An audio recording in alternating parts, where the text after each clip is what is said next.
Hi friends, teachers vehicle പോയിന്റിലേക്ക് സ്വാഗതം. ഞാൻ Thankachan, retired motor vehicles inspector. നമ്മളിൽ പലരും ഇന്നല്ലെങ്കിൽ നാളെ അഭിമുഖീകരിക്കാൻ പോകുന്ന ഒരു പ്രശ്നത്തിനുള്ള ഒരു ഉത്തരം അത് ഒരു കോടതി വിധിയുടെ പശ്ചാത്തലത്തിൽ വിശദമാക്കാനും വ്യക്തമാക്കാനും വേണ്ടിയിട്ടാണ് ഈ വീഡിയോ ഇന്ന് ഞാൻ നിങ്ങളുമായിട്ട് പങ്കുവയ്ക്കുന്നത്. അതുകൊണ്ട് തന്നെ ചിലപ്പോൾ നിങ്ങളെ ബാധിക്കുന്ന പ്രശ്നമായിരിക്കില്ല, എന്നാൽ പോലും ഇത് മറ്റു പലർക്കും ഉപകാരപ്രദമാകുന്ന ഒരു വീഡിയോ ആയതുകൊണ്ട്, ഇത് വളരെ നിയമപ്രശ്നങ്ങളിലേക്ക് വഴിതെളിക്കുന്ന ഒരു പ്രശ്നമായതുകൊണ്ട് ഇത് മാക്സിമം ഷെയർ ചെയ്യണമെന്ന് ആദ്യമേ തന്നെ അഭ്യർത്ഥിക്കുകയാണ്. അപ്പോൾ ഞാൻ നേരത്തെ സൂചിപ്പിച്ച ഒരു കോടതി വിധിയുടെ കാര്യം, ബഹുമാനപ്പെട്ട കോടതിയുടെ മുമ്പാകെ വന്ന ചോദ്യം ഇതായിരുന്നു: ഹെവി ഗുഡ്സ് വാഹനം ഓടിക്കാനായിട്ട് ലൈസൻസ് ഉള്ള ഒരു വ്യക്തി ഒരു ലൈറ്റ് മോട്ടോർ വാഹനം ഓടിക്കുന്നു, ഒരു അപകടത്തിൽപ്പെടുന്നു. ഈ അപകടത്തിൽ അതിൻ്റെ നഷ്ടപരിഹാരത്തിന് തേടിയുള്ള അപേക്ഷയിന്മേൽ ഇതിൻ്റെ ഇൻഷുറൻസ് കമ്പനി ഈ ക്ലെയിം നിരസിക്കുന്നു. കാരണം ഈ വ്യക്തിക്ക് ലൈറ്റ് മോട്ടോർ വെഹിക്കിൾ ഓടിക്കാനായിട്ടുള്ള ലൈസൻസ് ആ ലൈസൻസിൽ തന്നെ രേഖപ്പെടുത്തിയിട്ടില്ല. ഇതിനുള്ള കാരണം നിങ്ങൾക്കറിയാം. 1988 നമ്മുടെ ഈ പുതിയ മോട്ടോർ വാഹന നിയമം അത് 89 പ്രാബല്യത്തിൽ വരുന്നതിന് മുൻപ് പല സംസ്ഥാനങ്ങളിലും ഹെവി ലൈസൻസ് നേരിട്ട് നൽകിയിരുന്നു. നമ്മുടെ സംസ്ഥാനത്താണെന്നുണ്ടെങ്കിൽ ലൈറ്റ് മോട്ടോർ ലൈസൻസ് ലഭിച്ചതിന് ശേഷം 3 വർഷം കഴിഞ്ഞ് മാത്രമേ ഹെവി ലൈസൻസ് എടുക്കാനായിട്ട് സാധിക്കുമായിരുന്നുള്ളൂ. അപ്പോൾ പലപ്പോഴും നമ്മുടെ സംസ്ഥാനത്ത് നിന്നും ഇപ്പോൾ മാംഗ്ലൂര്, കർണാടകയിൽ പോയിട്ട് ഈ ലൈസൻസ് എടുക്കുന്നത് പതിവായിരുന്നു. അപ്പോൾ ഇവിടെയും ഈ മഹാരാഷ്ട്രയിൽ സംഭവിച്ച ഒരു കേസാണ് ഇതിനാസ്പദമായിട്ടുള്ളത്. അവിടെയും ഈ ഹെവി ലൈസൻസ് അങ്ങനെ ലഭിക്കുമായിരുന്നു. അപ്പോൾ ആ ലൈസൻസ് ലഭിച്ചതിൻ്റെ അടിസ്ഥാനത്തിൽ പിന്നീട് അത് എപ്പോൾ അതിൻ്റെ റിന്യൂവൽ നടത്തിയാലും ഈ ലൈറ്റ് മോട്ടോർ വെഹിക്കിൾ എന്നുള്ള ഒരു കാറ്റഗറി അതിൽ രേഖപ്പെടുത്തില്ല. അപ്പോൾ അങ്ങനെയുള്ള ഒരു കേസായിരുന്നു ഇവിടെ സംഭവിച്ചത്. അപ്പോൾ ഈ നഷ്ടപരിഹാരം കൊടുക്കേണ്ട ഇൻഷുറൻസ് കമ്പനി ഇയാൾക്ക് ലൈറ്റ് മോട്ടോർ വെഹിക്കിളുള്ള ലൈസൻസ് ഇല്ല എന്നുള്ളൊരു കാരണം പറഞ്ഞുകൊണ്ട് ക്ലെയിം നിരസിക്കുന്നു. ഇദ്ദേഹം ഒരു ട്രിബ്യൂണലിനെ സമീപിക്കുന്നു. ആ ട്രിബ്യൂണലും ഇത് തന്നെ ശരിവെച്ചുകൊണ്ട് വിധിക്കുന്നു. വീണ്ടും ഇദ്ദേഹം ബഹുമാനപ്പെട്ട ഹൈക്കോടതിയെ സമീപിക്കുന്നു. അങ്ങനെ മുംബൈ ഹൈക്കോടതിയുടെ സിവിൽ അപ്പലേറ്റ് ജൂറിസ്ഡിക്ഷൻ ജഡ്ജി ഒരു ഉത്തരവ് പുറപ്പെടുവിക്കുകയാണ്. ഒരു വ്യക്തിക്ക് ഹെവി ഗുഡ്സ് വെഹിക്കിളിൻ്റെ ലൈസൻസ് മാത്രം ഉള്ള സമയത്തും അവർക്ക് ഈ ലൈറ്റ് മോട്ടോർ വാഹനം ഓടിക്കുന്നതിന് തടസ്സമില്ല, അത് നിയമപരമായി നിലനിൽക്കും എന്നുള്ളതാണ് ഈ സുപ്രധാനമായിട്ടുള്ള ഒരു വിധി. ഇതെല്ലാവരും ശ്രദ്ധിക്കേണ്ട ഒരു കാര്യമാണ്. ഞാനിത് പറയാനായിട്ടുള്ളൊരു കാരണം, നിങ്ങളുടെ ലൈസൻസ് എടുത്ത് നോക്കുക. ഇപ്പോൾ ട്രാൻസ്പോർട്ട് വാഹനം ഓടിക്കാനായിട്ട് അനുമതിയുള്ള ഒരു വ്യക്തിക്ക് അതിൽ 2 തരത്തിലുള്ള വാലിഡിറ്റി സൂചിപ്പിച്ചിട്ടുണ്ടാകും. NTV വാലിഡിറ്റി എന്നും TV വാലിഡിറ്റി എന്നും. അപ്പോൾ ഈ NTV വാലിഡിറ്റി എന്ന് പറയുന്നത് ഒരാൾ ലൈസൻസ് എടുക്കുമ്പോൾ അയാളുടെ പ്രായത്തെ അടിസ്ഥാനപ്പെടുത്തി നൽകുന്ന ഒരു ലൈസൻസാണ്. അയാൾക്ക് 50 വയസ്സ് തികയുന്നത് വരെ അയാൾക്ക് ലൈസൻസ് ലഭിക്കുന്ന രീതിയിലാണ്. അതിൻ്റെ വ്യത്യസ്തമായിട്ടുള്ള കാലാവധികളാണ് അതിൽ നൽകുന്നത്. അതിനെപ്പറ്റി ഞാൻ മറ്റൊരു വീഡിയോയിൽ വിശദീകരിച്ചിട്ടുണ്ട്, അത് സമയമുള്ളവർ അത് കാണുക. പക്ഷേ ഇവിടെ സംഭവിക്കുന്നത് ചിലപ്പോൾ നിങ്ങളുടെ NTV വാലിഡിറ്റി ആയിരിക്കും ആദ്യം തീരുന്നത്, അല്ലെങ്കിൽ ഈ ട്രാൻസ് എന്നുള്ള ഹെവി വാലിഡിറ്റി ആയിരിക്കും ആദ്യം തീരുന്നത്. അപ്പോൾ എന്താണ് ചെയ്യേണ്ടത്? നിങ്ങളുടെ ലൈസൻസിൽ ഏത് വാലിഡിറ്റി തീർന്നാലും അപ്പോൾ തന്നെ ആ ലൈസൻസ് പുതുക്കുക എന്നുള്ളതാണ്. പക്ഷേ പലരും അത് മറന്നു പോകുന്നു, അല്ലെങ്കിൽ ഇതിനെക്കുറിച്ച് അറിവില്ലാത്തത് കൊണ്ട്. ഹെവി ഓടിക്കാനായിട്ടുള്ള ലൈസൻസിൻ്റെ വാലിഡിറ്റി ഉണ്ടല്ലോ, അപ്പോൾ പിന്നെ ഈ ലൈറ്റ് വാഹനം ഓടിക്കുന്നതിൽ എന്താണ് തെറ്റ് എന്നുള്ള ഒരു കാഴ്ചപ്പാടാണ് പലർക്കുമുള്ളത്. പക്ഷേ ഇവിടെ മോട്ടോർ സൈക്കിൾ എന്നുള്ള ഒരു കാറ്റഗറി കൂടി ഈ NTVയിലുണ്ട്. അപ്പോൾ ഈ NTV വാലിഡിറ്റി തീരുന്നതോടുകൂടി അവർക്ക് മോട്ടോർ സൈക്കിൾ ഓടിക്കാനായിട്ടുള്ള അനുമതി ഇല്ല എന്നുള്ള കാര്യത്തിൽ യാതൊരു തർക്കവുമില്ല. അത് ഏത് കോടതിയിൽ ചെന്നാലും അതൊരു പ്രത്യേക കാറ്റഗറി തന്നെ ആയതുകൊണ്ട് ആ മോട്ടോർ സൈക്കിളിൻ്റെ വാലിഡിറ്റി ഇല്ലാത്ത ഒരു കാര്യം നിങ്ങൾ ശ്രദ്ധിച്ചിട്ടില്ല എന്നുണ്ടെങ്കിൽ, ഇന്ന് 90% ആളുകളും ഉപയോഗിക്കുന്നത് മോട്ടോർ സൈക്കിൾ ആയതുകൊണ്ടും ഒരു അപകടത്തിൽപ്പെട്ട് നമ്മൾ ക്ലെയിമിന് ചെല്ലുമ്പോഴായിരിക്കും ഇത് പലരും ശ്രദ്ധിക്കുന്നത്. അതുകൊണ്ട് തന്നെയാണ് ഇത് കൂടുതലായിട്ട് ഷെയർ ചെയ്യണം എന്ന് ഞാൻ ആവശ്യപ്പെടുന്നത്. അപ്പോൾ ഇതിന് സമാനമായിട്ടുള്ള ഒരു കേസ് സംഭവിച്ചു കഴിഞ്ഞാൽ സ്വാഭാവികമായിട്ടും ആളുകൾ ചെയ്യുന്നത് എന്താണ്? കേരള മോട്ടോർ വാഹന വകുപ്പിൻ്റെ അടുത്ത് വിവരാവകാശം വഴി ഇതിനുള്ള വിശദീകരണം തേടുന്നു. അപ്പോൾ ഒരു ഇൻഷുറൻസ് ആക്സിഡൻറ്റ് ഇൻവെസ്റ്റിഗേറ്റർ എന്നുള്ള നിലയ്ക്ക് ഞാൻ 2 പ്രാവശ്യം ഇതുപോലുള്ള കേസുകൾ അത് ട്രാൻസ്പോർട്ട് കമ്മീഷണറേറ്റിലേക്ക് വിവരാവകാശം തേടി. വളരെ രസകരമായിട്ടുള്ളൊരു കാര്യം, 24/11/2021 ഇതുപോലെ ഞാൻ സമർപ്പിച്ച ഒരു വിവരാവകാശത്തിന്മേൽ എനിക്ക് ലഭിച്ച മറുപടി, ഹെവി വാഹനങ്ങൾ ഓടിക്കാനായിട്ടുള്ള ലൈസൻസ് ഉള്ള ഒരു വ്യക്തിക്ക് ലൈറ്റ് മോട്ടോർ വെഹിക്കിൾ അത് ഓടിക്കുന്നതിന് തടസ്സമില്ല, അവർക്ക് അതിനുള്ള അനുമതി ഉണ്ട്. ഒപ്പം തന്നെ ഞാൻ മറ്റൊരു ചോദ്യം കൂടി ചോദിച്ചിരുന്നു. ഇപ്പോൾ ഓട്ടോറിക്ഷ ഓടിക്കാനായിട്ടുള്ള ലൈസൻസ് എന്ന് പറയുന്നത് ലൈറ്റ് മോട്ടോർ വെഹിക്കിൾ ലൈസൻസ് ആണ്. അപ്പോൾ ഈ ഹെവി ലൈസൻസ് മാത്രമുള്ള ഒരാൾ ഈ ഓട്ടോറിക്ഷ ഓടിക്കുന്നതും അത് നിയമപരമായിട്ട് നിലനിൽക്കുമോ, അനുമതി ഉണ്ടോ? അനുമതി ഉണ്ട് എന്നാണ് എനിക്ക് അതിനുള്ള മറുപടി ലഭിച്ചത്.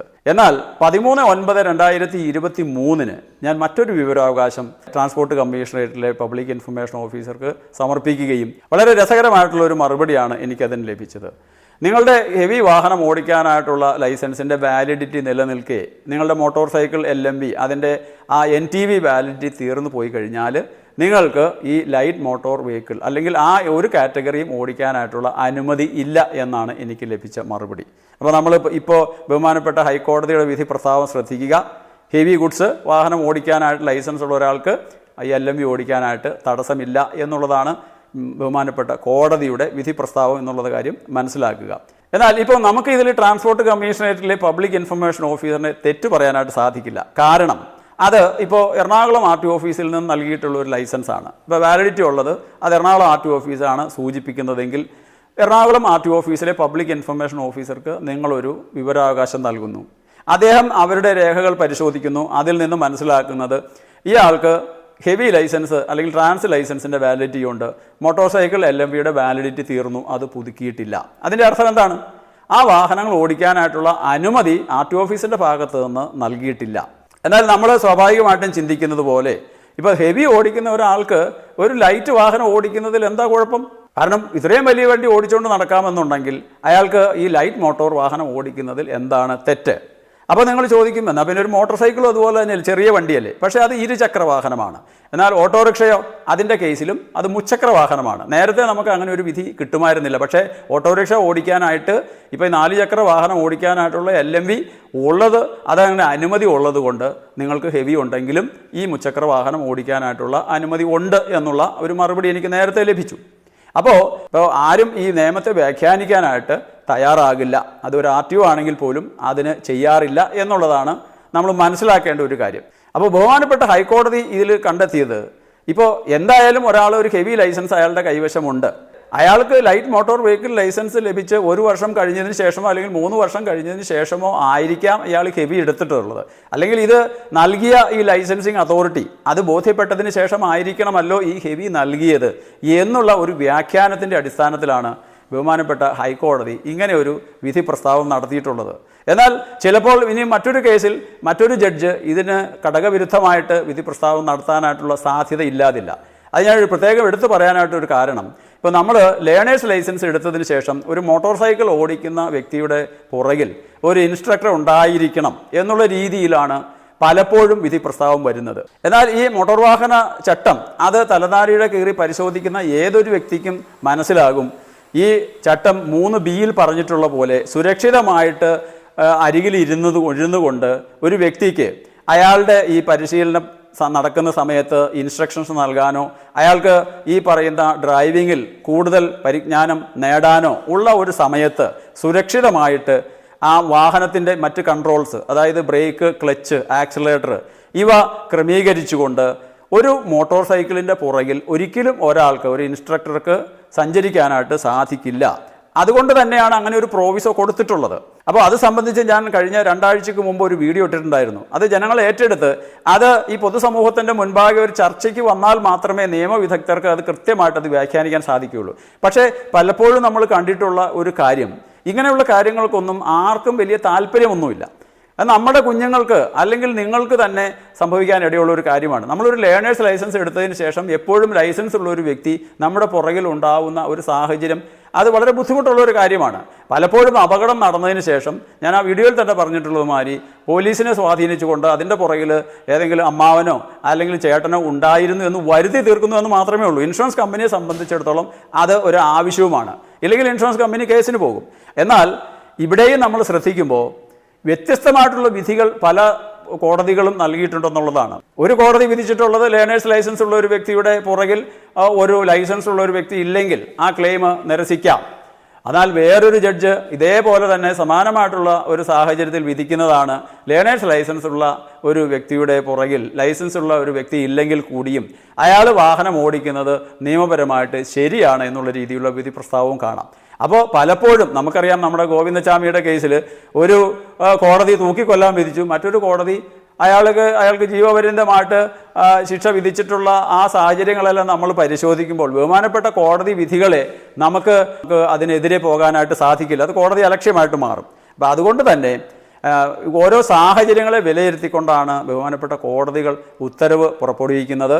അല്ലെങ്കിൽ അവരുടെ മുമ്പിൽ നൽകപ്പെടുന്ന ആ ഡാറ്റ, ആ നിയമം ആര് വ്യാഖ്യാനിച്ചോ, ഏത് അഡ്വക്കേറ്റാണ് അത് കൃത്യമായിട്ട് വ്യാഖ്യാനിക്കാനായിട്ട് സാധിക്കുന്നത്, അവർ പറയുന്നതിൻ്റെ അടിസ്ഥാനത്തിലും കണക്ക് കൂട്ടിയിട്ടാണ് ഈ വിധികളെല്ലാം വരുന്നത്. പക്ഷെ ഇവിടെ എനിക്ക് ഇത് പറഞ്ഞ് അവസാനിക്കുമ്പോൾ എനിക്ക് നിങ്ങളോട് നൽകാനായിട്ടുള്ളൊരു ഉപദേശം, നിങ്ങളുടെ കൈവശം ഒരു ലൈസൻസ് ഉണ്ട്, അതിൻ്റെ 2 വാലിഡിറ്റി ഉണ്ടെങ്കിൽ NTB വാലിഡിറ്റി തീരുന്ന അപ്പോൾ തന്നെ, അതിന് മുമ്പ് തന്നെ ആ ലൈസൻസ് പുതുക്കുക.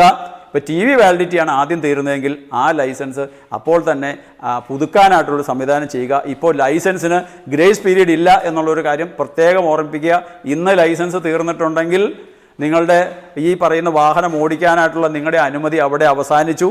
പലപ്പോഴും ഇന്ന് നിരന്തരമായിട്ട് അപകടങ്ങൾ നടന്നുകൊണ്ടിരിക്കുന്ന ഒരു സാഹചര്യത്തിൽ നിങ്ങളുടെ ലൈസൻസിൻ്റെ വാലിഡിറ്റി വളരെ പ്രാധാന്യമർഹിക്കുന്നതാണ്. ലൈസൻസിൻ്റെ വാലിഡിറ്റി ഇല്ലാതെ ഒരു അപകടത്തിൽ പെട്ടുകഴിഞ്ഞാൽ ഇൻഷുറൻസ് കമ്പനി ക്ലെയിം നിരസിക്കും എന്നുള്ളൊരു കാര്യം കൂടി നിങ്ങൾ ഓർക്കുക.